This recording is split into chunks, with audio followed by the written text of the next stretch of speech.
zdi, da so tukaj doma toliko navijali, da se jih je slišalo v Tokiu oziroma čutili, tako da res hvala vsem za navijanje in za spodbudo. Ja, sigurno je danes res en izjemen dan. Zelo sem vesela, da smo se srečali z vsemi olimpijci, ker se sploh pred odhodom nismo srečali, pa tudi v Tokiu smo jadralci živeli v posebni vasi, tako da danes res upam, da se bomo lahko malo podružili, si pač povedali, kako je bilo. Sej tudi dol smo čutili to podporo, pač smo malo spremljali tudi po socialnih omrežjih, po vse skupaj pa po ostalih medijih. Tako da se je videlo, da je Slovenija dihala pač za naš športnike dol.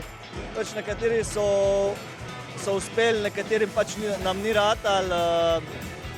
Jaz tako pravim, ene olimpijske igre rodijo ene junake, naslednje druge junake in tako bo šlo tudi naprej. Ja, v bistvu moram reči, da je res izjemen občutek danes, ko vidimo vse te navijače, ker tega v Tokiu pač ni bilo.